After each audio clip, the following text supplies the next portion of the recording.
Brother's obsessive girlfriend started stalking our family after he broke up with her, so we called the cops. My brother's girlfriend Jess was always a controlling pathological liar who loved to stir up drama and tell him what he could or could not do. When my brother came home from her party with a black eye and a welt on his cheek, I immediately knew she was somehow involved. I asked him what happened, and he responded, "I got in a fight. I might." This immediately raised suspicion, as my brother was as far from the fighting type as you could be. "A fight over what?" I asked. "Jess," he said simply, and went to his room. The next morning, he was driving me to my soccer game, and I pried again about what had happened. He didn't answer at first, but then said, "Jess is kind of weird. She likes to start things." I ended up getting it out of my brother that the night at the party, Jess had told my brother that another man at the party had attempted to rope her. My brother, being the man he is, confronted him and he said, "I've never even seen her before," and a fight started over the accusation. On the car ride home, Jess said that my brother must have misinterpreted her words, and that nothing close to rope had occurred. The lying seemed to be a detrimental bump in the road, and my brother broke things off. After several weeks, Jess contacted me asking if I wanted to go shopping with her. For some reason, I agreed. The day started pleasantly. Jess caught me up on her life and asked how I was, how my family and brother were. Nothing seemed strange, until she began to bring up uncomfortable conversation. She explained to me that she had had a sexually traumatic childhood, and that's why she lied so much. But she also aggressively defended herself, saying, "Whatever your brother told you was a lie. He was the one telling lies. That's why I had to break up with him." She seemed to jerk around the conversation from normal to deeply personal and strange topics. She explained in detail a lesbian experience she had had after ending her relationship with my brother, and told me that I should try it. I became increasingly uncomfortable with the conversation. She noticed and immediately apologized, saying that she really liked being my friend, and that she loved my brother, and that's why she was acting so crazy. I told her I liked being her friend too, and that I understood her feelings. This was a mistake. This is when the phone calls began. It started with just one. She called me a week after we had hung out at 10 p.m. She was sobbing and saying that she was so sad without my brother, and that she needed to get him back. Then they happened nightly. Later and later each time, I'd be dead asleep at 2 a.m. and receive a sobbing, hysterical, and desperate phone call. I felt so much pity for her that I continued to answer. One call was different than the other though. She wasn't hysterical. She wasn't crying. I picked up the phone at 1:30 in the morning and heard a level-voiced, monotone Jess. She said one sentence, "Tell your brother I'm going to take my life tonight," and then she hung up. I felt numb. I had never experienced that before. No one I knew had ever behaved that way. I texted her over and over again asking if she was okay, and telling her to not do anything. I panicked. I thought I had done something wrong, and that since she told me I would be responsible in some way. The next day, I told my brother what had happened, and he said he'd go to. A week later, Jess arrived at my house, arm in arm with my brother. They had gotten back together and seemed as if nothing had happened. She smiled at me and never once mentioned the phone calls she had made to me. The next month is when things escalated again. I came home from school to my entire family sitting in the living room. They told me to sit down. I thought someone had died. My mother told me, "Your brother let us know how you're feeling." I had no idea what they were talking about. "Feeling?" I asked. My brother looked at me with pity in his eyes. "Jess told me that she wasn't the one who called you. You called her, and you're the one who wasn't feeling well." "What the F? No, that's not what happened. She called me every night for 2 weeks crying and saying she wanted you back." "That's not what she said. She said that you called her with your problems and that she wasn't sure what to do." I was immediately angry that her lies were continuing and that my own family believed them enough to stage an intervention. I showed them the text messages she'd sent me, played them voice messages, and showed my call history. That put an end to that lie. After that, I wanted nothing to do with her. My brother broke up with her again. She called him hundreds of times and sent hundreds of messages. She showed up at our house a few times with baked goods, wanting to apologize, but we ignored her. Eventually, she left us alone and we didn't hear from her for almost a year. On my last day of class before winter break, I walked out of school and was met by an incredibly unwelcome surprise. This is where things got scary. Jess was pacing in the front of the school, biting her fingernails and scratching her head. Her face looked sunken in and she had bags under her eyes. I almost didn't recognize her. I began to cut across the front lawn with my friend Liz to avoid her, but she saw me and walked as fast as she could in my direction. She outreached her arms for a hug,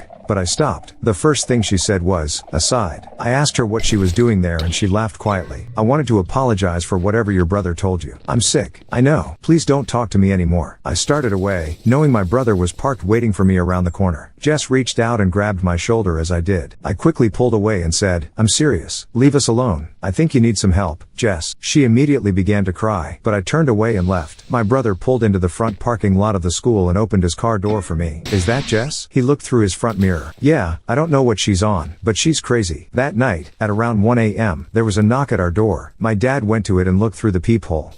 He said, surprised. "I think it's, what the F? I think it's Jess. Don't open it. I think she's doing substances," my brother said. My mom wanted to call the police, but my brother and my dad said we should just wait until she went away. A few moments later, she tapped on the door harder and more violently. We heard her wailing and yelling, "I hear you, let me in," as she cried. "She has a baseball bat or something," my brother said, coming from his room where he looked out the window. I looked from the den window. She looked like something out of a horror movie. She was wearing a grubby dress, barefooted. Her hair had been cut above her shoulders and was in a wild, halfway in a bun, halfway out mess. She had wiped her makeup down her face like a ghoulish movie character. She looked even thinner than she did in daylight, and she swung a metal baseball bat around as she stumbled about our yard. "I'm calling the police. She must be drunk," my mother said. "No, it's fine. She's just giving a show. She'll leave." We didn't know people actually behaved like this. It was all eerily entertaining for a moment, like watching a true crime show. But just as she had been manically stumbling around, she stopped. She stood still, staring vacantly up towards the, tilting her head side to side, up and down and licking her lips. "What is she on?" my dad asked. Jess began to shift back and forth between laughing and yelling and crying. We all sat down as my brother tried her phone and her mom's phone to try and get her to leave. We sat there and listened to the frightening, animalistic sounds of her outside. But then they stopped. We checked the windows and she was gone. We all sat in silence for a moment, taking in the strange encounter. My father just chuckled and shook his head. My mother shook hers, pitying the girl for being so disturbed, but I was frightened. No one, except perhaps my brother, had seen just how quickly her mental state unraveled, from overprotective nature, to small lies, to pathological lies, to full-blown manic outbreaks. But this was her worst, and we didn't expect anything more to come of it, that she'd fade away from our lives, since now she knew we weren't giving in to her desperation. But in the next 2 years, we learned how wrong we were. After the wintertime incident at our house, Jess stopped coming around. She was still very present, however. Every member of my family endured daily text messages and phone calls. They ranged from apologetic and stable, to incredibly distraught or outraged, cursing and making threats. I remember wanting to sleep the lights on for several months after the incident, afraid that she'd climb the fence of our backyard, and I'd find her standing at my window with the same vacant, crazed look she had that night in our front yard. All four of us eventually decided to have our phone numbers changed and block her from our devices and social media accounts. She still had our home phone number, however. Jess left some of the most frightening and haunting messages I'd ever heard. I can remember standing in my kitchen with my family, my brother playing the messages back for us. One stood out. It showed us just how unstable and potentially dangerous she was. My parents and I had returned from an early morning indoor soccer game in winter. My brother asked us to come into the kitchen because we had to hear the new crazy Jess had become. The first message was about 30 seconds long and received at 12:30 a.m. the night before. Jess sounded mildly angry and demanded that we return the batch of cookies she had brought to a 4th of July party some years ago because she didn't want us to have them anymore. We all exchanged humored glances at how ridiculous of a request it was. My mother turned to leave, amused, but my brother stopped her, saying that that wasn't the crazy part. My brother played the message, received at roughly 3 in the morning that day. We were confused at first because the first 15 seconds was that white noise, the kind you hear when a device plays the sound recording of an empty room, if you know what I'm talking about. But all of a sudden, in a deep, animalistic, and enraged voice, she screamed, "Stop playing with me, you're gonna get it," and abruptly ended the call. We were all startled by this. "I want to call the police. They need to know. That girl isn't all there and who knows what she can do." My dad decided that if anything physically happened again, we'd file a report with the police, but that they were just phone calls. My brother assured that she was all talk and wouldn't come around again. At this point, I agreed with my mother. I no longer felt safe. I had never been around someone who behaved like this. I was constantly anxious and I had no idea what I'd do if she came around again. I felt like I was stuck in a Lifetime movie because I didn't think that things like this happened, that someone I knew so personally could be hiding such a deeply withheld, violent, and manic side. It had always been there, but we set it in motion. After disconnecting the landline, the personal phone calls stopped. We didn't hear from her ourselves, but some of the friends my brother shared with Jess would come to him, saying that Jess wanted to speak with him and that she would call and message them regularly wanting his phone number. Luckily, none of them gave it. Just before summer, Jess disappeared. No one got any messages. No one saw her in town. Nothing until my brother received an email from Jess's father, who my brother continued to speak to occasionally. She informed my brother that Jess's family had moved her to the East Coast to undergo treatment for a substance habit. Jess's father had given us more information about the mental state of his daughter. Her father had not spoken to or seen Jess much during the time she unraveled, when she came to our house, or when she'd made the phone calls. Jess's father had been under the impression my brother was still in a healthy relationship with Jess and only learned about their breakup and the incidents following it. He explained that his daughter had always been a white liar, making up stories that didn't make sense, blaming others for things she had already been caught for, arguing the truth of things that were already proven facts. I don't think she ever never thought that anything she did was wrong, even when it was. I don't understand it, because she was not raised that way, he had explained to my brother. Jess's issues were something that had always been present, but settled comfortably beneath an intelligent and attractive exterior. She'd fooled us, and maybe even herself. Without Jess to worry about, our lives seemed to go back to normal. I still looked over my shoulder every now and again. My brother was beginning a new career and dating a new girl, the daughter of a close family friend who he'd grown up with. Jess started to fade away from our minds, for a while, and then I started noticing a car quite a bit. You know that car you see repeatedly around the area you live in a lot? In the same car I had been seeing for the past month and a half. Valp, just as crazy as ever, my dad said as he started the car. We may need to call the police. We lived a short distance from the school, but I was shaken up and wanted my dad to drive as fast as possible. Every headlight we saw chilled me. I stared at my phone trying not to look out the window. I nearly dropped it. We reached a street convergence in our neighborhood. At the stop sign to the right of us was her car. Dad, that's her. He drove straight and she turned the same direction. Dad, she's following us. I had never felt quite so panicked. Call the police, please, my dad said to my mother, his voice as level as ever. I stared out the back window, ducking low in my seat. My dad turned down another street and she followed again. I'm gonna go in a circle to see if she follows us, okay? My dad said. I was crying at this point as I came to a realization. For 4 more turns, my mom spoke to a 911 operator, unable to accurately name streets, as they were not lit and it was pitch black outside. I laid across the back seat listening to my parents yell at each other, frustrated and I'm sure frightened. And my dad cursed as she continued to follow more closely. The car was flooded with light as she turned on her brights, the grille of her car almost touching our bumper. My dad turned to mirror away to keep the light out of his eyes and sped the car up. Eventually, the light was gone and I could no longer hear the drone of her engine behind us. She was gone. We got home 10 minutes later and turned every light in our house on. My dad checked every closet in our back and side yards, carrying his firearm with him. She's been watching me and your brother. I was almost hysterical in my realization. For the past month, Jess had been stalking both my brother and I, seeing that car had not been a coincidence. She knew what we were both doing. She came to my school function. On both nights my family was there, maybe all 3 nights. She knew where I was. She had followed me all over town. She'd been around our neighborhood and had been her lurking around my workplace. All of a sudden, the threats became real. Jess was no longer afraid of crossing boundaries, if she ever had been. We were now in the middle of a full-blown nightmare. My family was no longer safe. She had gone away to cure one disease, but returned having fed and grown another. Despite the terror of that night, this was only halfway year 5 of 6 and things would continue to approach a boiling point. After we told my brother about what Jess had done the night after my show, he finally began to confide in me the details of his relationship with Jess. She had come to his high school during their senior year. She immediately caught the attention of my brother and his friends as she was beautiful and expected to be reserved as a new student. However, my brother recalled his female friends saying she was aggressive and trying to make friends and liked to talk about how her family had moved here from an affluent community in Texas, so elite that it didn't have a name. Many of his friends also had gotten strange vibes from her and pinned her as a weird snobby girl right away. My brother met her again a few years later when she came into where he was working at the time and said how she had seemed to mature vastly. He took her on one date and almost immediately she wanted to officiate their relationship. He thought it was a bit forward, but didn't hesitate because she impressed him with her elegant way of speaking, kind words, and pretty face. However, he noticed red flags only a few weeks into their relationship. Jess was very insecure, constantly asking my brother if he still had feelings for her, if he was angry with her, and if he thought she was attractive enough. Eventually, this insecurity took a different shape. Jess would send my brother unsolicited pictures of herself in the middle of the day attached to messages asking if he still liked the way her body looked. If my brother went a period of time in their conversations without calling her beautiful or telling her how nice she looked, Jess would point this out. If he protested in any way, she'd become emotional and claim he didn't love her anymore. This behavior mellowed until the end of the 2nd year of their relationship. This is when the narcissism became apparent. Jess would often talk lowly of my brother's previous girlfriends and female friends, boasting about how much more attractive she was than them. Jess refused to attend several of the events my brother asked her to go to, like my birthday dinner or our aunt's funeral, because she wouldn't know anyone and would have no one to talk to. She also enjoyed referring to herself as a princess and wanting to constantly be doted upon. She often argued with my brother about him spending time with his friends without her because she didn't understand why he wanted to be around anyone but her. She was 100% convinced she would one day be a celebrity and marry my brother. However, anytime my brother hinted at wanting to end the relationship, Jess would fly off the handle, becoming belligerent and promising to end herself. My brother was trapped by the fear of her hurting herself. He'd often thought that she was simply bluffing and wouldn't actually do anything. But one day he discovered several bottles of prescription pills in Jess's home. He asked her about them, and she told him that they were antidepressants prescribed to her after the death of her brother, a brother who he later found out never existed. Eventually, Jess began to become angry when my brother would want to spend time with his family without her around. He also told me that Jess fixated a lot of that anger on me. She made theories about how my mother must have had an affair of which I was the product because I was so ugly and my brother was not. So my brother decided it was time to end it no matter what. This information troubled me, as all of her actions following that, asking me to spend time with her, she wanting to be my friend, showing up at my school, and the phone calls, seemed heinous, ill-intended, and even more psychotic than they had been at the time. But for the final year and a half of our ordeal with Jess, psychotic could not begin to explain what she did to us. I slept little in the weeks following the car incident. My brother, who lived across town, visited and called more regularly. I suspected he felt as uneasy as I did. The nights I did sleep, I often sweat through nightmares of girls with axes or gowned women standing at the foot of my bed or in my window. One night in early December, it was a rainy and particularly windy night. I wanted to let the cold air in, and I thought that the sound of rain would help me sleep, so I cracked the window only enough to where it could reach the second latch. I also placed the piece of wood my father had cut to help with security behind the window. I pulled my curtain in front of window,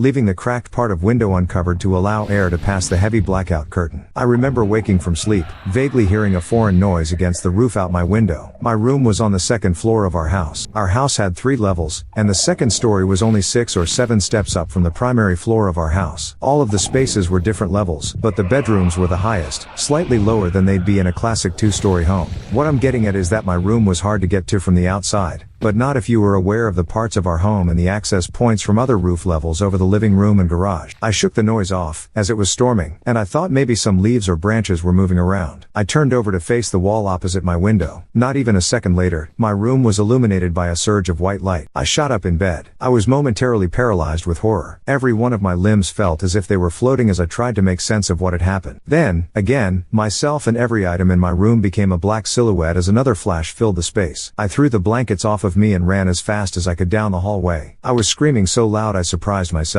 I ran into my dad as he threw open his bedroom door. He was panicked and held me by my shoulders in the doorway to their bedroom and yelled at me to tell him what was wrong. Someone was taking pictures of me through my window. The roof and house was checked and they, of course, found nothing and no one. My mother sat up with me and asked every basic question a parent asks. Were you dreaming? Are you sure it wasn't lightning? There was no thunder, and I was sure that there had not been at the time it happened. The flashes did not have the same hue as lightning did. I had taken enough cell phone pictures in my life to identify the flash of a camera. I don't know if they believed me then, but I would eventually have proof that would astonish them. My brother adopted Ike a month later. Ike was a 2-month-old Chesapeake Bay Retriever with 1 gold eye and 1 green eye. He had a very distinct white marking on his chest that looked like an hourglass and a white sock on his front left paw. Ike was the love of my brother's life. Aside from his now fiancée Kara, Ike would end our torment just 3 months later. The holidays and my brother's engagement to Kara, who was amazing, beautiful, and whose family we had known all our lives, had lifted my family's spirits immensely. My brother was starting his family, almost done with the police academy, and seemed untouchable by any memory of Jess. We felt optimistic for the first time in a long time. Jess hadn't been around, to our knowing, in several weeks. All was normal and things were looking up. But that, again, didn't last. A month or so after bringing him home, after letting him into the backyard for a few minutes by himself, Kara told us that Ike had escaped from the yard. She panicked and ran around the neighborhood looking for him. She got in her car, called me upset, and drove around the block looking for him. She picked me up and I helped her look in the creek area behind where my brother's house was. We couldn't find him. However, when we arrived back at my brother's house, Ike was sitting on the front porch. We were relieved as he was unharmed and seemed to be as happy as ever, despite missing his collar. I helped Kara check the yard for ways he could have gotten out. We both decided he must have shimmied through a small gap in the gate on the side yard. I couldn't help being confused to find no grass or burrs in his fur. We thought nothing of it. A few weeks later, both my brother and Kara were going on a weekend trip with some friends, and I offered to take care of Ike. They dropped him off on the Friday before the 3-day weekend. Ike was happy to play with our older lab, Des. The second night he was with us, I was out with friends, and my dad had let both the dogs into the yard at around 8 p.m. He sat in his chair in the living room watching a show with my mom. They say they remember hearing Des barking because he yelled for him to be quiet, but they assumed the puppy was riling him up. A few minutes later, Des came to the door to be let in. He ran inside and barked at my dad. My dad was confused, as our dog was not a regular barker. He called for Ike, but he didn't come. My dad went out and looked around in the bushes and still did not find him. He became concerned and hurried into the house to get a light. He checked the swimming pool and still did not find him. My mother joined him and they both scoured the large yard but did not find him. When I got home, they had just finished searching the front and side yards. I told them that he had escaped once before, so we decided to take the car to look for him. As we drove around yelling for him, attracting the help of a few neighbors, I thought how strange it was that such well-behaved puppy had suddenly become a master escape artist in the past 3 or so weeks. Our yard had seen 3 or so dogs grow up in it,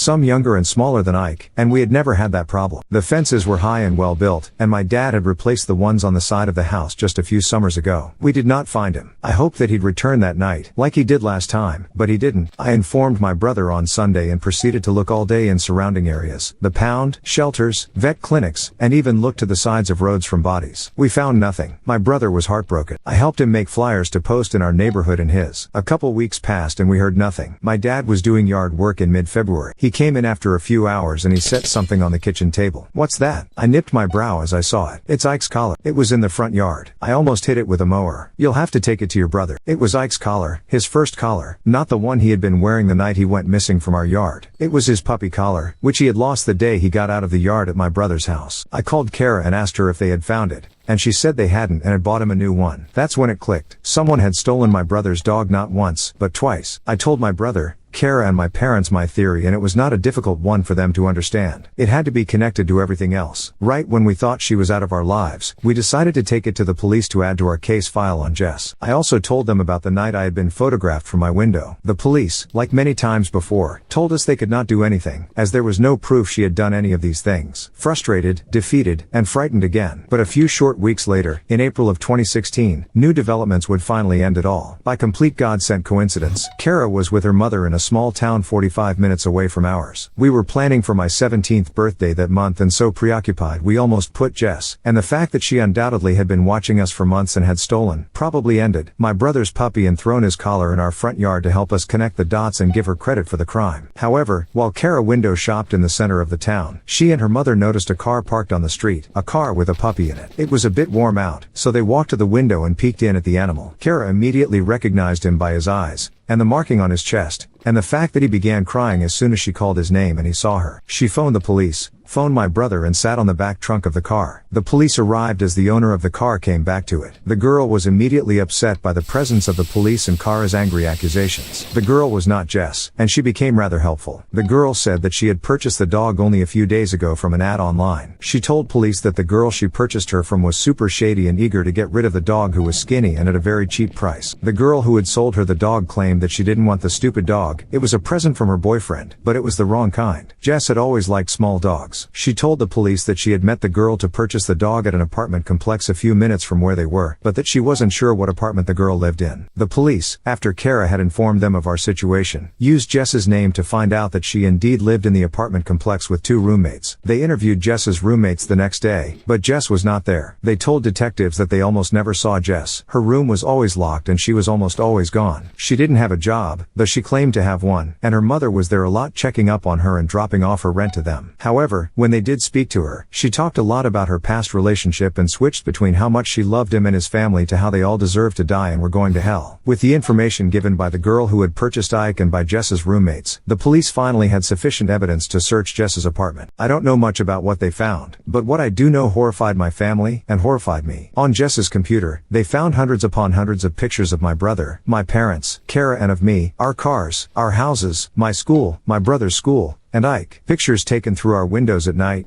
picture of us sleeping, photos taken from our social media of vacations, the picture of my brother's proposal to Kara. She had even doctored herself into some of them. She still had pictures of her and my brother and her with my family up around her room. She had kept Ike in her closet for weeks on a towel, and with just water and little food. The police now had sufficient evidence to arrest Jess. Jess had been obsessively stalking my family for years. She had stalked us from her car, following us around town. It had been her snapping photos of me from the roof outside my window. She had watched my brother drop Ike off at our house. She had documented her opinions of us, our habits, and her plans in a journal which we will not get to see until the case is taken to trial next month. My brother, myself, my father, the girl we found Ike with, Jess's roommates, several of my brother's friends, and Jess's mother will testify against her. It will be the first face-to-face interaction any of us will have had with her in many months, and I am terrified.